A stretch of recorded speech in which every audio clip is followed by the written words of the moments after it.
Hello friend, स्वागत है मेरा इस चैनल में जिसका नाम है वेलोसिटी ट्यूटोरियल। दोस्तों, अगर अभी तक आपने मेरे चैनल को सब्सक्राइब नहीं किया है तो सब्सक्राइब कर लें और बेल आइकन को दबा दें ताकि मेरा वीडियो सबसे पहले आपके पास पहुंच जाए। आज का इस सेशन में हम लोग देखेंगे अगले पेज नंबर 96 स्पीडी रेलवे सामान्य ज्ञान का।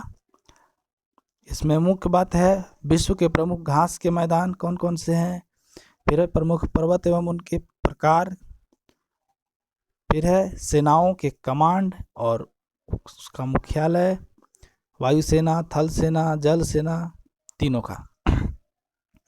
उससे पहले हम लोग देखते हैं सबसे पहले वन लाइनर।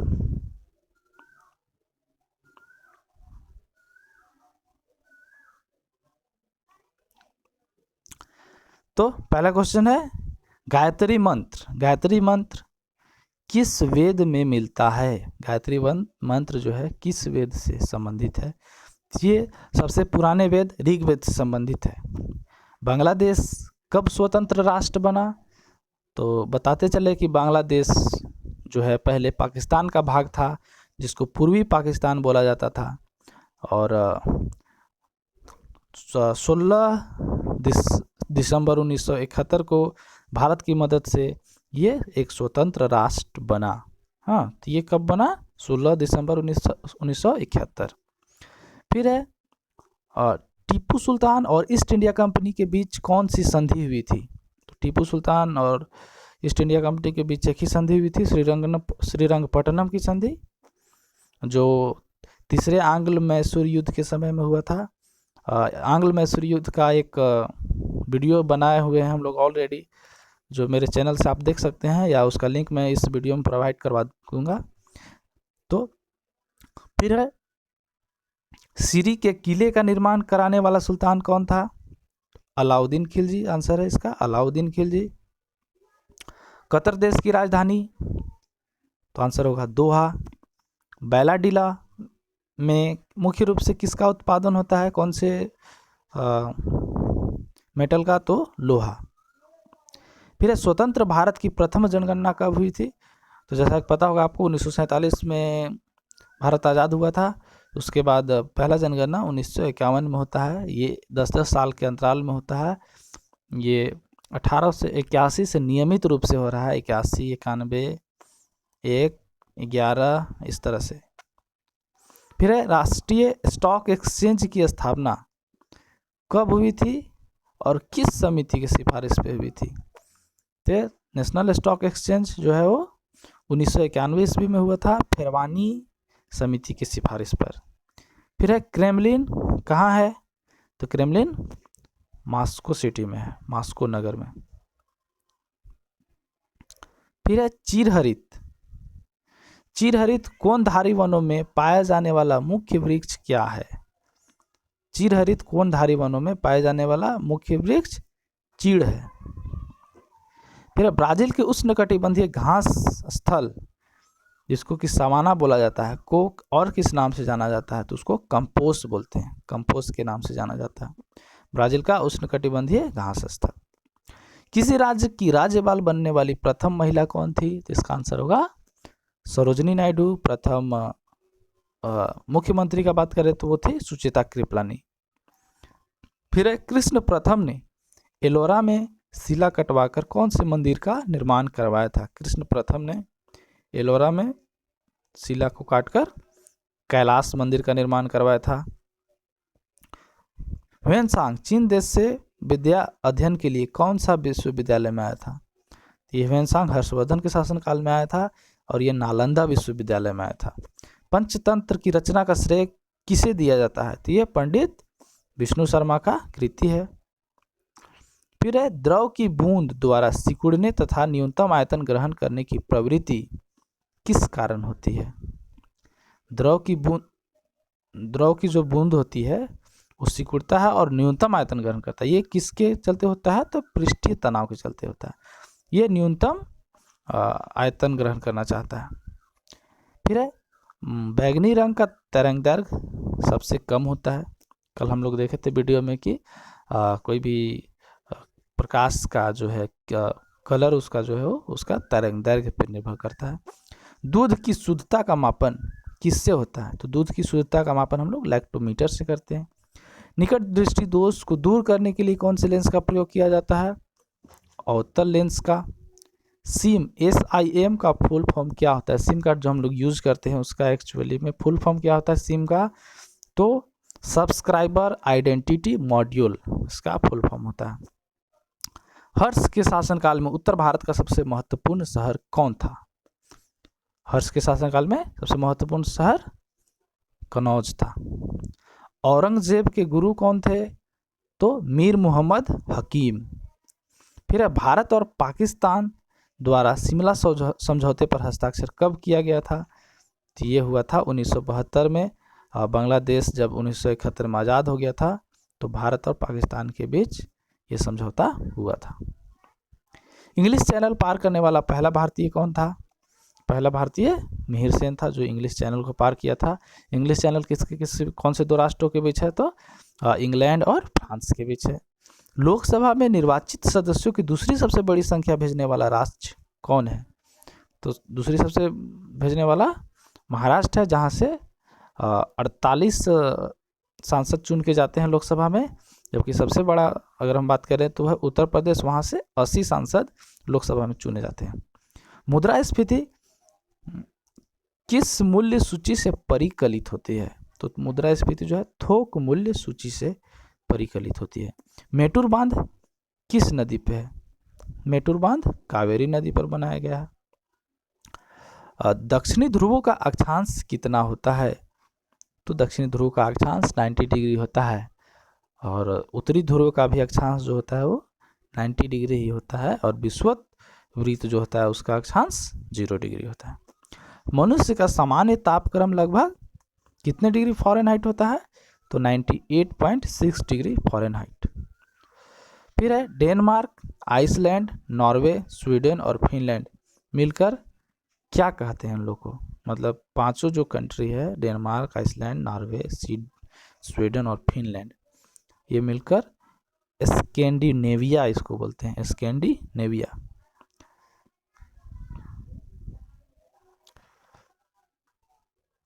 फिर है आपेक्षिक आर्द्रता को किससे मापा जाता है? तो इसको मापने के लिए यंत्र का प्रयोग किया जाता है, उसका नाम है हाइग्रोमीटर। वैसा तत्व जिसकी परमाणु संख्या समान एवं द्रव्यमान भिन्न भिन्न होती है उसको हम लोग आइसोटॉप्स बोलते हैं। इसमें परमाणु संख्या समान होगा जबकि द्रव्यमान भिन्न भिन्न होगा, उसको आइसोटॉप। और जिसमें परमाणु संख्या भिन्न भिन्न होगा जबकि परमाणु द्रव्यमान जो होगा वो सेम होगा तो उसको हम लोग आइसोबार्स बोलते हैं, या हाँ आइसोबार्स। कार्बन का परमाणु संख्या कितना होता है? तो कार्बन का परमाणु संख्या 6 होता है। कच्चे फलों को कृत्रिम ढंग से पकाने के लिए कौन से गैस का प्रयुक्त किया जाता है? कौन से गैस प्रयुक्त होता है? तो यह है एथिलीन एवं एसिटिलीन, दो गैस होते हैं, एथिलीन एवं एसिटिलीन। वेल्डिंग में प्रयोग होने वाला गैस को हम लोग क्या बोलते हैं? तो एसिटिलीन का प्रयोग होता है। हाँ, वेल्डिंग में एसिटिलीन और फल को कृत्रिम ढंग से पकाने के लिए भी एसिटिलीन ही होता है, उसके साथ एथिलीन मिला होता है। एक अश्व शक्ति जिसको कि हॉर्स पावर बोलते हैं या 1 HP बोलते हैं, वो कितने वाट के बराबर होता है? तो उसमें 746 वाट होता है। बीजिंग ओलंपिक में भारत की ओर से पहला स्वर्ण पदक किसने जीता था? बीजिंग ओलंपिक में पहला स्वर्ण पदक जीतने वाला था अभिनव बिंद्रा, जो कि शूटिंग में निशानेबाजी में ये हासिल किया था। विटामिन B1 की कमी से कौन सा रोग होता है? तो विटामिन B1 की कमी से बेरी रोग होता है। प्रधानमंत्री की नियुक्ति कौन करता है? राष्ट्रपति। गाड़ी में साइड मिरर के रूप में किस दर्पण का प्रयोग किया जाता है? तो उत्तल दर्पण का प्रयोग किया जाता है, जबकि जो हम लोग सेविंग करने के लिए जो दर्पण का यूज करते हैं वो है अवतल दर्पण। उत्तल दर्पण में क्या है कि थोड़ा छोटा करके दिखाया जाता है जबकि ज़्यादा से ज़्यादा उसमें चित्र आ जाता है, जबकि अवतल दर्पण में है कि आपका जो भी आप देखेंगे वो बड़ा हो करके दिखाएगा। गोबर गैस से कौन सा गैस उत्पन्न होता है? तो गोबर गैस से मीथेन गैस उत्पन्न होता है। हाइड्रोलिक ब्रेक किस सिद्धांत पर कार्य करता है? तो हाइड्रोलिक ब्रेक जो है पास्कल के सिद्धांत पर कार्य करता है। एक कैलोरी कितने जूल के बराबर होता है? तो 1 कैलोरी बराबर 4.2 जूल। वेग परिवर्तन की दर को क्या कहते हैं? वेग परिवर्तन की दर को त्वरण कहते हैं। श्वेत प्रकाश के 7 रंगों में विभक्त होने की घटना क्या कहलाती है? श्वेत प्रकाश के 7 रंगों में विभक्त होने की घटना को हम लोग वर्ण विक्षेपण कहते हैं। लोहा की कमी से कौन सा रोग होता है? तो लोहा की कमी से एनीमिया रोग होता है। ऑक्सीजन की खोज किसने की? तो जोसेफ प्रिस्टले, ऑक्सीजन की खोज। न्यूयॉर्क, ये पहले भी आ चुका क्वेश्चन, न्यूयॉर्क किस नदी के तट पर स्थित है? तो यह है हडसन नदी के तट पर स्थित है। फेडरल रिजर्व बैंक कैसा बैंक है? ये अमेरिका का है और अमेरिका का ये केंद्रीय बैंक है। जैसे भारत का केंद्रीय बैंक है भारतीय रिजर्व बैंक, उसी तरह अमेरिका का फेडरल रिजर्व बैंक है। यूरो गुरु के नाम से प्रसिद्ध अर्थशास्त्री किन्हें जाना जाता है? हाँ, अर्थशास्त्री के रूप में किन्हें जाना जाता है? इसका आंसर है सुमंत घोषाल। फिर राष्ट्रीय नींबू फल संस्थान कहाँ है? राष्ट्रीय नींबू फल संस्थान ये नागपुर में है। हड्डियों और दांतों के बीच कौन सा केमिकल पाया जाता है या मेटल पाया जाता है? तो होता है कैल्शियम। हड्डियों और दांतों में कौन सा पाया जाता है? तो कैल्शियम। फिर है पृथ्वीराज चौहान को मोहम्मद गोरी ने कब हराया था, किस युद्ध में हराया था? तो ये 1192 में तराइन के द्वितीय युद्ध में हराया था मोहम्मद गोरी ने पृथ्वीराज चौहान को। उससे पहले तराइन के प्रथम युद्ध हुआ था 1191 में, जिसमें मोहम्मद गोरी की हार हुई थी। और उस 1192 के 1-2 साल बाद 1194 में एक चंदावर का युद्ध हुआ था, जिसमें मोहम्मद गोरी ने जयचंद को हराया था। फिर रानी लक्ष्मीबाई का बचपन का नाम क्या था? रानी लक्ष्मीबाई के बचपन का नाम मनु था। पृथ्वी के सबसे नज़दीक का ग्रह कौन है? तो ये शुक्र है। शुक्र ग्रह जो है पृथ्वी के सबसे नज़दीक है, इसे पृथ्वी का बहन भी बोला जाता है। भारत भवन का वास्तुकार कौन था? Charles Korea. भारतीय अर्थव्यवस्था में कोर सेक्टर क्या है? तो लौह इस्पात को कोर सेक्टर बोलते हैं। लाइसोसोम को क्या कहा जाता है? तो लाइसोसोम जो कि सेल का एक ऑर्गेनेल्स है, उसको हम लोग आत्महत्या की थैली बोलते हैं, इंग्लिश में सुसाइड बैग बोला जाता है। डेनमार्क के संसद का नाम क्या है? डेनमार्क की संसद का नाम फॉल्केटिंग है। ग्रैंड स्लैम शब्द किस खेल से संबंधित है? तो ग्रैंड स्लैम जो शब्द है वो टेनिस से संबंधित है। और भी खेल में ग्रैंड स्लैम होता है, लेकिन यहाँ पे टेनिस दिया हुआ है। चंद्रकांता उपन्यास के लेखक कौन है? तो इसका आंसर होगा देवकी नंदन खत्री। फिर है मालप्रभा परियोजना किस राज्य में स्थित है? तो मालप्रभा परियोजना जो है वो कर्नाटक राज्य में स्थित है।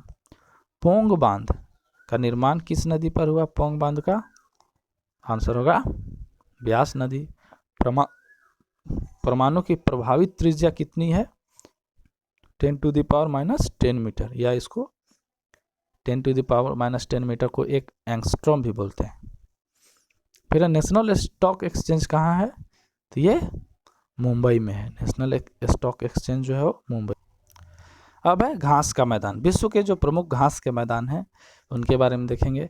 तो पहला घास का मैदान का नाम है सवाना। सवाना जो है अफ्रीका में पाया जाता है, उष्णकटिबंधीय क्षेत्र में। उष्णकटिबंधीय क्षेत्र कहाँ पे है? तो भूमध्य रेखा जो होता है, विषुवत रेखा, उसके आसपास के क्षेत्र को उष्णकटिबंधीय क्षेत्र बोलते हैं। तो अफ्रीका में जो भूमध्य रेखा के आसपास का जो क्षेत्र है उसको वहाँ पे सवाना टाइप का घास पाया जाता है। फिर है लानोस। लानोस जो है वेनेजुएला व कोलंबिया में लानोस। फिर है प्रेयरीज। प्रेयरीज संयुक्त राज्य अमेरिका व कनाडा का घास का मैदान है। पंपास अर्जेंटीना, इसको अर्जेंटीना का हृदय भी बोला जाता है पंपास को। फिर है वेल्ड। वेल्ड कहाँ पे पाया जाता है? दक्षिणी अफ्रीका, शीतोष्ण तरह का जलवायु वहाँ पे पाया जाता है। फिर है डाउन्स। डाउन्स ऑस्ट्रेलिया में पाया जाता है। इसको याद करने का ट्रिक है कि ऑस्ट्रेलिया, अगर आप क्रिकेट के फैन हैं तो ऑस्ट्रेलिया का जो पिच होता है वहाँ पे क्रिकेट में जब गेंदबाजी होता है तो वहाँ पे गेंद बहुत ज़्यादा बाउंस करता है, तो उससे डाउन्स याद कर सकते हैं, बाउंस डाउन्स। तो डाउन्स जो है ऑस्ट्रेलिया में पाया जाने वाला घास का मैदान है। फिर है स्टेपीज। स्टेपीज जो है वो एशिया व यूरोप का घास का मैदान को स्टेपीज बोलते हैं। फिर है कंपोज। कंपोज वन लाइनर में भी देखे कंपोज को, तो कंपोज ब्राज़ील में पाया जाता है। फिर है पटाना। पटाना श्रीलंका में। फिर है पोर्टलैंड। पोर्टलैंड ऑस्ट्रेलिया में। तो ये प्रमुख घास के मैदान थे। अब हम लोग देखते हैं प्रमुख पर्वत और उसके प्रकार, मतलब किस टाइप का जो पर्वत है इसके बारे में। तो प्रमुख पर्वत पहला है ब्लैक फॉरेस्ट, जर्मनी में पाए जाने वाला पर्वत है। ये एक ब्लॉक पर्वत है। हाँ, भ्रंशोत। ब्लॉक पर्वत क्या होता है? जब कोई भी समतल भूमि से उसके आसपास की भूमि जब धंस जाती है, हाँ, तो बीच में पर्वत जैसा बन जाता है, उसी को हम लोग ब्लॉक पर्वत कहते हैं। हाँ, वो उठा हुआ भाग ऊपर रह जाता है और बाकी अगल बगल जो है वो धंस जाता है, जिसके चलते उसको ब्लॉक पर्वत कहते हैं। तो ये ब्लैक फॉरेस्ट जो है जर्मनी में, वो ब्लॉक पर्वत का उदाहरण है। फिर है सॉल्ट रेंज, जो पाकिस्तान में पाया जाता है, वो भी ब्लॉक पर्वत है। नीलगिरी पर्वत, नीलगिरी जो भारत में है, वो भी ब्लॉक पर्वत है। सियरा नेवेदा कैलिफोर्निया में पाए जाने वाला, ये भी ब्लॉक पर्वत है। हिमालय, हिमालय जो है भारत में पाया जाता है, भारत नेपाल ये सब में, तो वो बलित पर्वत का उदाहरण है। ये मोड़दार होता है। ये सबसे आधुनिक पर्वत के नाम से भी जाना जाता है, वलित पर्वत। फिर है आल्पस, जो मध्य यूरोप में पाया जाता है, ये वलित पर्वत का उदाहरण है। यूराल है, एंडीज है दक्षिण अमेरिका का, रॉकीज है उत्तरी अमेरिका का, ये सब वलित पर्वत है। हाँ, वलित पर्वत में कौन कौन सा है? आल्प्स है, यूराल है, एंडीज है, रॉकीज है। हाँ, फिर है विंध्याचल। विंध्याचल जो कि भारत का है, वो अवशिष्ट पर्वत है। विंध्याचल अवशिष्ट पर्वत है। सतपुड़ा भारत का, ये भी अवशिष्ट पर्वत है। अरावली, ये भी अवशिष्ट पर्वत है। पारसनाथ, ये भी अवशिष्ट पर्वत है। और किलीमंजारो दक्षिण अफ्रीका का, ये अवशिष्ट नहीं है, ये ज्वालामुखी पर्वत है। किलीमंजारो जो अफ्रीका का सबसे बड़ा पर्वत है, वो जो है वो ज्वालामुखी पर्वत है, उसका टाइप पर्वत हो गया। इसके बाद फिर सेनाओं के कमांड तथा उसके मुख्यालय। सेनाओं कमांड, पूर्वी कमांड का मुख्यालय कहाँ है? पहले हम लोग देख रहे हैं थल सेना। तो थल सेना का पूर्वी कमांड का मुख्यालय कोलकाता में है। पश्चिमी कमांड का चंडी मंदिर चंडीगढ़, पश्चिमी का। फिर है उत्तरी कमांड, उत्तरी कमांड का उधमपुर। दक्षिणी कमांड का पुणे। मध्य कमांड का लखनऊ। दक्षिण पश्चिमी कमांड जयपुर। और ट्रेनिंग कमांड जो कि शिमला में है। फिर हम लोग देखते हैं वायुसेना का मुख्यालय, कमांड और उसका मुख्यालय वायुसेना का।